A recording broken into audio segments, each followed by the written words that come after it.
Good morning students. गृह विज्ञान विषय के इस यूट्यूब चैनल पर सभी का स्वागत है।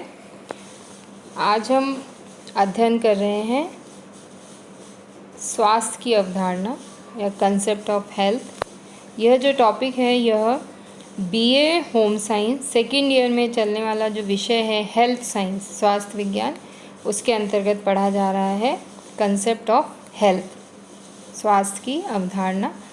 आज हम अध्ययन करेंगे कि स्वास्थ्य क्या होता है, ओवरऑल जो स्वास्थ्य है वह क्या है, क्या उसका कंसेप्ट है, और जो हेल्थ है उसके क्या क्या कंपोनेंट्स होते हैं, और अलग अलग वैज्ञानिकों ने हेल्थ की क्या डेफिनेशन दी है, इसके बारे में आज हम अध्ययन करेंगे। तो स्वास्थ्य के बारे में जैसा कि आप सभी जानते हैं कि पहला सुख निरोगी काया, या सामान्यतया हम कहते हैं स्वस्थ शरीर में स्वस्थ मस्तिष्क का निवास होता है। और यह जो कहावत है ये काफ़ी पुरानी और प्रचलित है, इसी के साथ साथ 100% सही भी है। स्वास्थ्य सभी के लिए अनिवार्य एवं आवश्यक होता है। एक स्वस्थ मनुष्य ही किसी प्रकार के कार्य को सुचारू रूप से कुशलतापूर्वक कर सकता है। एक ऐसा व्यक्ति जो कठिन से कठिन समस्या को भी सरलता से सुलझा लेता है, परंतु अस्वस्थ जो व्यक्ति होता है वह दुखी, क्रोधित, उदास, निराश और विभिन्न प्रकार की समस्याओं और वेदनाओं से ग्रस्त होता है। जो अस्वस्थ व्यक्ति है उसे भविष्य की चिंताएं सदैव सताती रहती हैं। भविष्य में अकारण होने वाली परेशानियों के बारे में सोच सोचकर वह बेचैन होने लगता है। जिस प्रकार प्रकृति ने हमें जल, वायु, सूर्य की रोशनी, धूप, पेड़ पौधे, नदी, जंगल आदि दिए हैं, प्रकृति के नियम का पालन कर हम स्वस्थ रह सकते हैं और अपने स्वास्थ्य को उत्तम बना सकते हैं। तो इस प्रकार जो स्वास्थ्य है, एक समग्र स्वास्थ्य की अगर परिभाषा दी जाती है तो WHO ने जो परिभाषा दी है कि स्वास्थ्य जो है वह केवल बीमारियों, रोग या निर्बलता का मात्र अभाव हो, ऐसा नहीं है। स्वास्थ्य का मतलब होता है कि पूर्ण रूप से शारीरिक, मानसिक एवं सामाजिक रूप से स्वस्थ होना। यदि हम ये कहें कि एक साधारण व्यक्ति जो स्वस्थ है उसका क्या अर्थ है? इसका अर्थ है कि वह व्यक्ति शारीरिक रूप से स्वस्थ है, मन एवं मस्तिष्क दोनों से स्वस्थ हो, परिवार उसका स्वस्थ हो, अर्थात उसका सामाजिक जो वातावरण है वह स्वस्थ हो, और जिस वातावरण में, जिस एनवायरनमेंट में वह रह रहा है वह भी पूर्ण रूप से स्वस्थ होना चाहिए। तो इस तरह से जब ये सारी परिस्थितियाँ अनुकूल हो जाती हैं तो जो स्वास्थ्य होता है उसे समग्र स्वास्थ्य के रूप में परिभाषित किया गया है। इसी प्रकार कुछ अन्य वैज्ञानिक हुए हैं जिन्होंने स्वास्थ्य की परिभाषा दी है, जैसे कि वेबस्टर नामक वैज्ञानिक थे, सोशियोलॉजिस्ट थे। उन्होंने बताया कि स्वास्थ्य शरीर, मन या आत्मा में स्वस्थता की अवस्था है जिसमें व्यक्ति को किसी प्रकार का शारीरिक रोग या पीड़ा नहीं होती है। यह बात जो WHO ने कही है उसी के अनुसार है। WHO कहता है कि स्वास्थ्य रोग या निर्बलता का मात्र अभाव ही नहीं है, बल्कि स्वास्थ्य क्या है? शारीरिक, मानसिक और सामाजिक हित की पूर्ण अवस्था है। यह स्वास्थ्य है। तो इन अलग अलग वैज्ञानिकों ने और समाजविदों ने जो परिभाषाएं दी हैं, अगर उनका एक निष्कर्ष निकाला जाए तो यह निकल के आता है कि स्वास्थ्य जो है उसमें शारीरिक निरोगता ही नहीं है, बल्कि सामाजिक, मानसिक, आध्यात्मिक रूप से व्यक्ति का स्वस्थ होना भी आवश्यक है। किसी भी कार्य को सुचारू रूप से कुशलतापूर्वक करने के लिए व्यक्ति का स्वस्थ रहना अत्यंत आवश्यक है।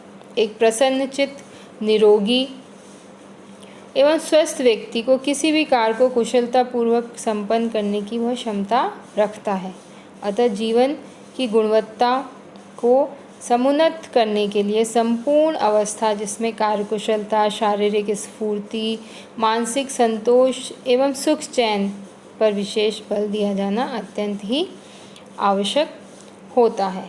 तो इस प्रकार जब स्वास्थ्य की अवधारणा दी गई है तो विश्व स्वास्थ्य जो संगठन है WHO, उन्होंने स्वास्थ्य के 3 इम्पॉर्टेंट कंपोनेंट बताए हैं, अवयव बताए गए हैं, जिसमें शारीरिक कुशलता, शारीरिक स्वास्थ्य, मानसिक कुशलता या मानसिक स्वास्थ्य और सामाजिक कुशलता, सामाजिक स्वास्थ्य। और ये तीनों ही जो अवयव बताए गए हैं WHO के द्वारा, ये तीनों ही अवयव आपस में बहुत ही घनिष्ठ रूप से संबंधित है। परंतु जो WHO है उसने आध्यात्मिक कुशलता के बारे में अधिक जिक्र नहीं किया है। आध्यात्मिक कुशलता जो होती है वो वर्तमान समय में अत्यंत आवश्यक हो गई है, क्योंकि जैसा कि हम देख रहे हैं कि वर्तमान समय में जो परिस्थितियां हैं वो इस तरह से परिवर्तित हो रही हैं जिसके कारण व्यक्ति में स्ट्रेस बहुत ज़्यादा है, तनाव बहुत ज़्यादा है। दैनिक जीवन में इस प्रकार की गतिविधियां होती हैं जिसकी वजह से व्यक्ति के जीवन में तनाव बढ़ता जा रहा है। तो इस प्रकार बढ़ते हुए तनाव को दूर करने के लिए जो आध्यात्मिक स्वास्थ्य की अवधारणा भी दी गई है कि व्यक्ति जो है व्यक्ति को आध्यात्म से जोड़ा जाए, क्योंकि आध्यात्म से जब जोड़ा जाता है तो व्यक्ति जो है उसका जो चिंतन और मनन करने की क्षमता उसमें उत्पन्न होती है, और साथ ही साथ उसमें जो समस्याएं पैदा हो रही हैं दैनिक जीवन में, उन समस्याओं का सामना करने की क्षमता भी उसमें उत्पन्न होती है। तो इस प्रकार स्वास्थ्य के जो अवयव हैं उसमें आध्यात्मिक कुशलता या आध्यात्मिक स्वास्थ्य को भी जोड़ा गया है। तो अब हम अध्ययन कर रहे हैं कि शारीरिक स्वास्थ्य या जिसको हम शारीरिक कुशलता बोल रहे हैं वह क्या होती है। तो शारीरिक स्वास्थ्य जो होता है यह संपूर्ण स्वास्थ्य का एक प्रमुख अवयव है। शारीरिक स्वास्थ्य का अर्थ है शरीर के सभी बाह्य एवं आंतरिक अंगों का स्वस्थ एवं निरोगी रहना तथा समन्वित होकर सक्रिय रूप से कार्य करना। अगर शरीर के सभी अंग स्वस्थ रहते हैं और सुचारू रूप से कार्य करते हैं तो शरीर स्वस्थ रहता है। शरीर के स्वस्थ रहने से ही मन, आत्मा और हमारा मस्तिष्क स्वस्थ रहता है, जिसके फलस्वरूप क्या होता है, व्यक्ति की कार्य क्षमता में बढ़ोतरी होती है। व्यक्ति उत्साहपूर्वक, कुशलतापूर्वक एवं व्यवहारपूर्वक किसी भी कार्य को, कोई भी कठिन से कठिन कार्य है उसको वह संपन्न कर लेता है, और कार्य को जब सफलतापूर्वक संपन्न किया जाता है तो उससे उसे आत्म संतुष्टि प्राप्त होती है। जब व्यक्ति अस्वस्थ होता है या बीमार होता है तो उसे खुलकर भूख नहीं लगती है, व्यक्ति को चक्कर आने लग जाता है, कमजोरी होती है, इस प्रकार के लक्षण उसमें दिखाई देते हैं, जिससे वह क्रोधित, उदास, निराश, चिड़चिड़ा आदि रहने लगता है। ऐसी परिस्थितियों में वह किसी भी कार्य में अपना मन नहीं लगा पाता है। इसके अतिरिक्त सिर्फ बीमारी नहीं होने या बीमारी से छुटकारा पाना ही शारीरिक स्वास्थ्य का मतलब नहीं है, बल्कि उसे अपने जो उसका फिज़िक है वह भी पूर्ण रूप से सही होना चाहिए। उसकी आँखें, कान, नाक, दांत वो भी दोष रहित नहीं होने चाहिए। तो इस तरह से जब शारीरिक स्वास्थ्य को परिभाषित किया गया है तो यह बताया गया है कि अच्छे शारीरिक स्वास्थ्य को सुनिश्चित करने के लिए या अच्छा शारीरिक स्वास्थ्य है उसे हम पहचानें तो उसके लिए कुछ लक्षण बताए गए हैं या कुछ तरीके बताए गए हैं, जिसे हम बिंदुवार अध्ययन करते हैं कि शरीर स्वस्थ है उसके लिए आवश्यक है संतुलित आहार की आदत होना, गहरी नींद ली जाना व्यक्ति द्वारा। अगर गहरी नींद ली जाती है और संतुलित आहार लिया जाता है तो व्यक्ति का जो स्वास्थ्य है वो उत्तम होता है। इसी के साथ जब संतुलित आहार ग्रहण किया जाता है तो जो आंतें हैं, आंत की नियमित गतिविधि हो, संतुलित शारीरिक गतिविधियां होनी चाहिए।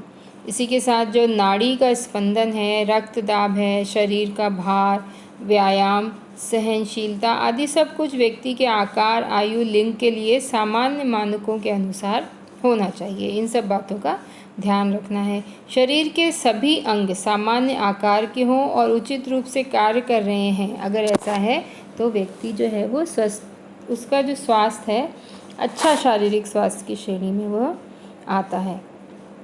इसी के साथ अन्य बिंदुओं के पर अगर हम चर्चा करते हैं तो जो उसकी पाचन शक्ति है व्यक्ति की, वो पाचन शक्ति जो है वो सामान्य और सक्षम और अच्छी होनी चाहिए। और जो व्यक्ति की त्वचा है, वह त्वचा जो है वो एक कांति युक्त त्वचा होनी चाहिए, चमक होनी चाहिए त्वचा में, साफ और कोमल त्वचा, झुर्री विहीन त्वचा होनी चाहिए। अगर इस तरह का स्किन व्यक्ति का है तो वो एक हेल्दी पर्सन की कैटेगरी के अंदर आता है।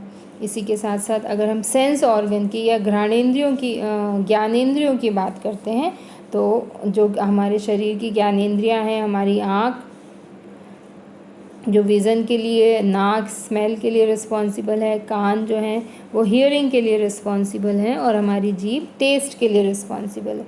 तो इस प्रकार यह जो ज्ञानेंद्रियां हैं ये भी पूर्ण रूप से स्वस्थ होनी चाहिए। अगर ये स्वस्थ हैं हमारी ज्ञानेंद्रियां तो सेंसेस बॉडी के सही रूप से कार्य कर रहे हैं, जिससे व्यक्ति को किसी तरह की अन्य समस्याएँ नहीं होती हैं। इसी के साथ जो व्यक्ति की जीवा है वह भी स्वस्थ एवं निर्मल होनी चाहिए। दांत साफ सुथरे होने चाहिए, क्योंकि अगर दांतों की समस्या उत्पन्न हो जाती हैं तो दांतों की समस्या, दांतों में अगर दर्द है, कैविटी हो गई है, कीड़ा लग गया है, तो उससे क्या होता है कि फिर अन्य समस्याएं उत्पन्न हो जाती हैं, जैसे कि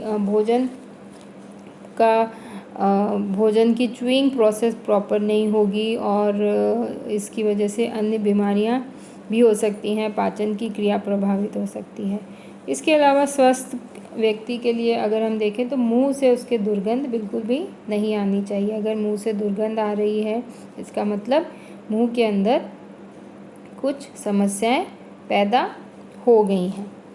इसी के साथ अगर व्यक्ति को समय पर भूख लगती है, ये एक बहुत ही इम्पॉर्टेंट पॉइंट है। अगर पूर्ण रूप से स्वस्थ व्यक्ति है तो उसे खुलकर भूख लगती है और जैसे ही उसके खाने का जो समय होता है उस टाइम उसे खाना दिया जाना अत्यंत आवश्यक होता है।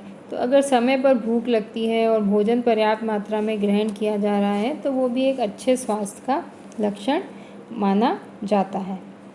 इसी के साथ जो व्यक्ति है उसका जो स्पाइनल कॉर्ड है, मेरुदंड है, वो पूर्ण रूप से सीधा होना चाहिए ताकि वो अपने एक बॉडी पोस्चर को मेंटेन करके रख सकता है।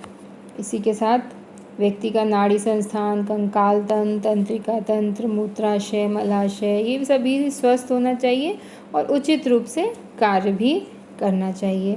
श्वसन अंग, परिवहन अंग, मांसपेशियाँ, पाचन अंग, प्रजनन अंग, ये सभी भी स्वस्थ होने चाहिए और सुचारू रूप से कार्य करने चाहिए। चेहरे पर जो स्वस्थ व्यक्ति होता है उसके चेहरे पर एक तेज दिखाई देता है।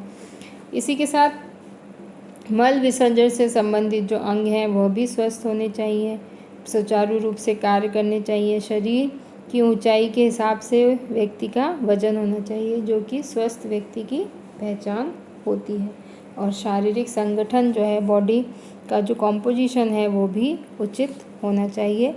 तो इस प्रकार से यह जो स्वास्थ्य का एक कंपोनेंट हमने पढ़ा, शारीरिक स्वास्थ्य, अन्य इसके जो अवयव हैं, मानसिक स्वास्थ्य एवं सामाजिक स्वास्थ्य, इसका अध्ययन हम अगले वीडियो में करेंगे। धन्यवाद।